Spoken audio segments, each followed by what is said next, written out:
சிந்தாம சாப்பிடுறா. பா ஒரு பருக்க தானப்பா. ஒரு பருக்கையா? அப்படி சொல்லாதடா. இந்த ஒரு பருக்க ஏதோ ஒரு ஊர்ல யாரோ ஒரு விவசாயி நிலத்துல நெல்லா இருந்திருக்கும். அதை அறுவடை பண்ணும்போது வயல்ல விழுந்திருக்கலாம்ல, இல்ல களத்துல அடிக்கும் போது சிதறி இருக்கலாம்ல. அதுல எல்லாம் தப்பிச்சு மூட்டையில ஏறி ரைஸ் மில்லுக்கு போயிருக்கும். அங்க அவிச்சு அரைச்சி புடைச்சி இதுலயும் தப்பிச்சு கடைசியில அரிசி ஆயிருக்கும். அந்த அரிசிய உங்க அம்மா கழுவும் போது நழுவாம, வடிக்கும் போது தெரிக்காம பதமா உனக்கு சோறாக்கி போட்டிருக்காங்க. இத்தனையும் தாண்டி உன் தட்டுக்கு வந்த இந்த ஒரு பருக்க வளர்ச்சிய போக்குனால குப்பைக்கு போகணுமாடா?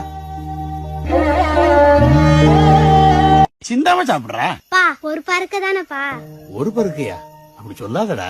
இந்த ஒரு பருக்க ஏதோ ஒரு ஊர்ல யாரோ ஒரு விவசாயி நிலத்துல நெல்லா இருந்திருக்கும். அதை அறுவடை பண்ணும்போது வயல்ல விழுந்திருக்கலாம்ல, இல்ல களத்துல அடிக்கும் போது சிதறி இருக்கலாம்ல. அதுல எல்லாம் தப்பிச்சு மூட்டையில ஏறி ரைஸ் மில்லுக்கு போயிருக்கும். அங்க அவிச்சு அரைச்சி புடைச்சி இதுலயும் தப்பிச்சு கடைசியில அரிசி ஆயிருக்கும். அந்த அரிசிய உங்க அம்மா கழுவும் போது நழுவாம, வடிக்கும் போது தெரிக்காம பதமா உனக்கு சோறாக்கி போட்டிருக்காங்க.